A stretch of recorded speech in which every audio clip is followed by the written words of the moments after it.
What's up, YouTube? Welcome back to Redemption 46 Studios. I'm Nick. Lomida. Keith. I'm Curtis. I'm Zach. Nas. I'm Ty. My name is Jeff. Army, what's good? Y'all know the vibes, man. Happy fucking birthday to Kim Suck Jun. Suck Jun. Happy birthday.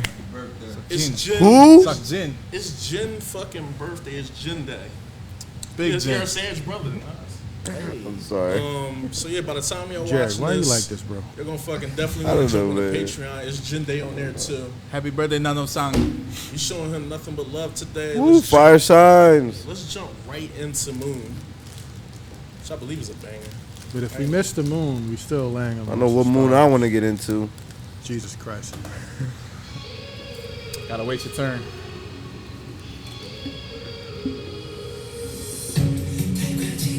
Or in the like, oh my god.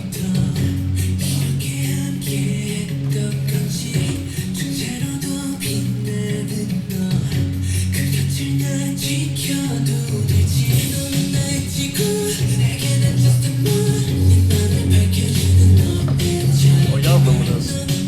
Remember, I was like, this seemed a little more upbeat for him. Hell yeah.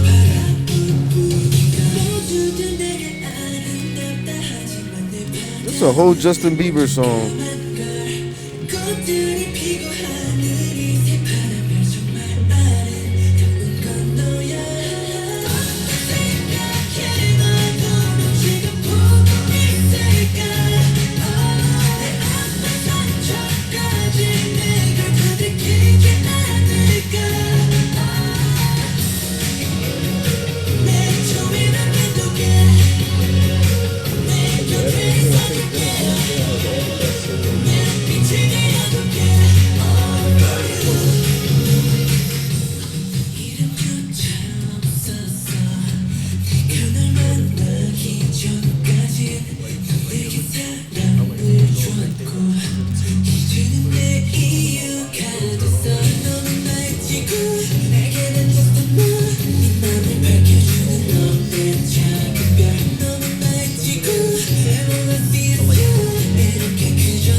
That wordplay was crazy.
Which is wild, because I was telling Lo that I didn't think that this was going to be his sound. No, just that's funny. Just that this was going to be his sound, just because he has a certain. He's so much more classical, like Korean ballads, music and stuff like that, that I didn't think this was going to be his sound. But I already know where you're about to go with your comment. Yeah. But yeah, yo, it's Jin Day, so let's jump into the shit.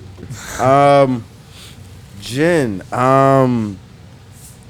That song was cool. It was a good song. You know, I definitely think it's a Justin Bieber song. It sounds like a Justin Bieber song. Nothing against him. You know, happy birthday and stuff. I kind of expected the K ballad for Jin. So when I know everyone's gonna have to do an upbeat joint at some point. This is literally what I expect an upbeat Jin song to kind of sound like, and I feel like it's probably was a hit over in SK. I believe this is the third best charted joint on Map of the Soul 7. Yeah, so that's why I'm pretty sure over there there's for like just knowing what they listen to, and after watching K-dramas and hearing the songs that play in K-dramas, especially like upbeat joints, it's really not a lot of the shit that we watch or like listen to is their own artists. But I feel like this probably would have really hit, and you know what I'm saying, over there. Wasn't for me. Won't make my list, but I'm positive I can say I definitely love his vocals on here, like how he expanded and he didn't never go flat or anything like that. He kind of held up, but I'm gonna pass the ball to Zach. It was solid, you know, for it to be like a solo song. It was very decent because not everyone can go solo and actually do a good job making a song. He did better than a lot of people have done in the past. Let's say that. That's pretty much all I have to say. Honestly, I got a lot to say about this one. Conceptually, like, I thought it was a perfect metaphor, like the way it was written and everything, just the poetry, like in the pen. I mean, even aside from what he did vocally, which was amazing, and the beat and everything like that, like I thought everything sounded amazing.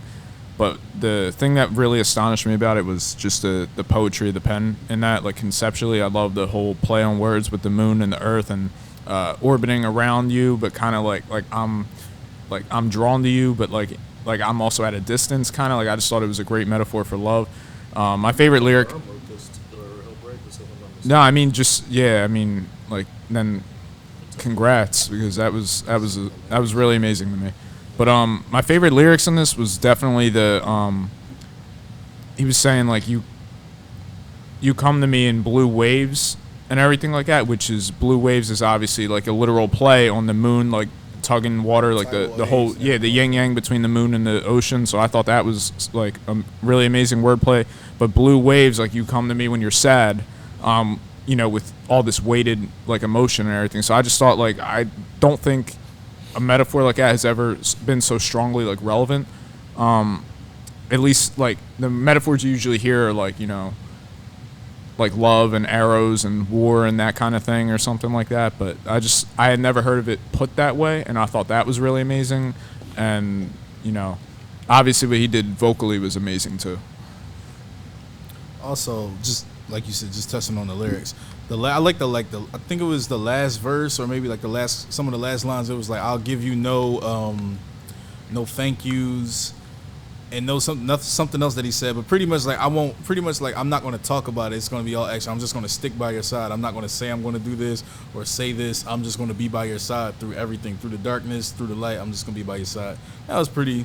And nice. Even the way the moon with a crescent is literally Earth's shadow and everything like that, and darkness. Like I just thought the play on words with everything like that was just like incredibly articulate and poetic. Definitely well written and poetic. But that's my spiel.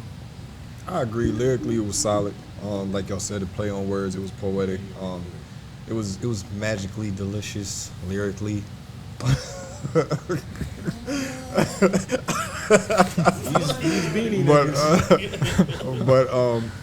I think for his voice and what I hear and the potential of his voice, I want to hear him do something that'll capture that better than this.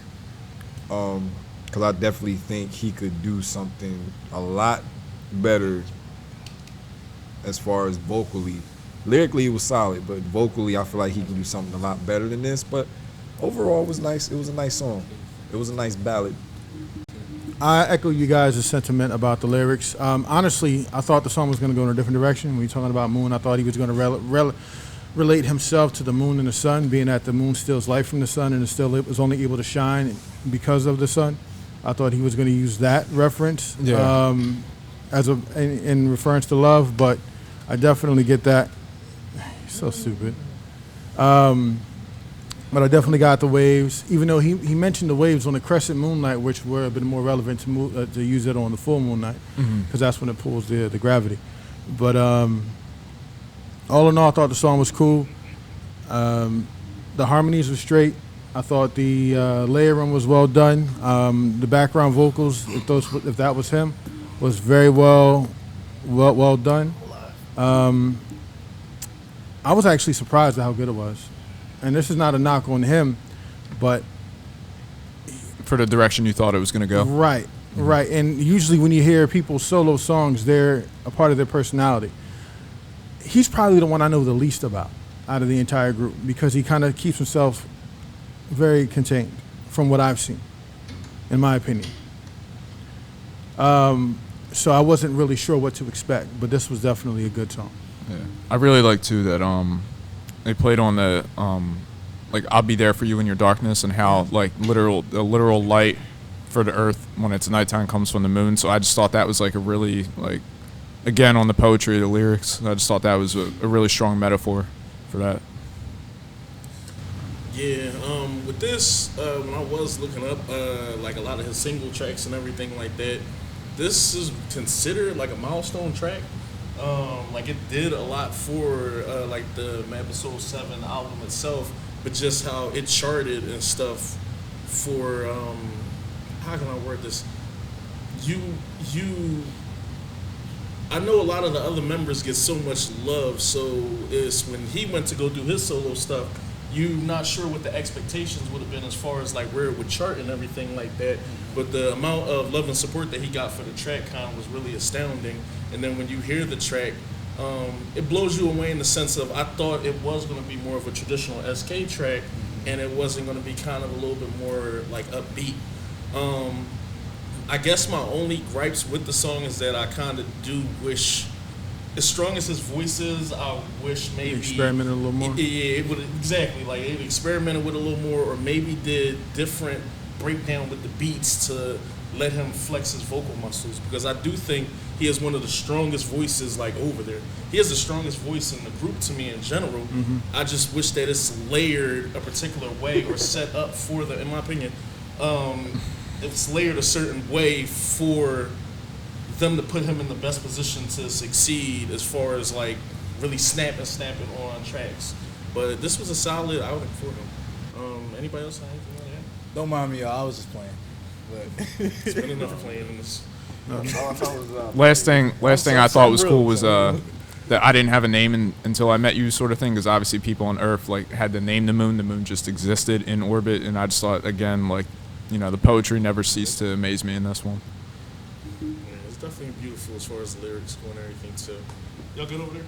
He also snapped vocally, in my opinion too. I just was really blown away by the lyrics. Like, comment, subscribe, share, #Redeemers. Let us know what other tracks we should be listening to from Jin. If y'all go on the Patreon, it's going to be a couple other tracks on there that's just Patreon exclusive.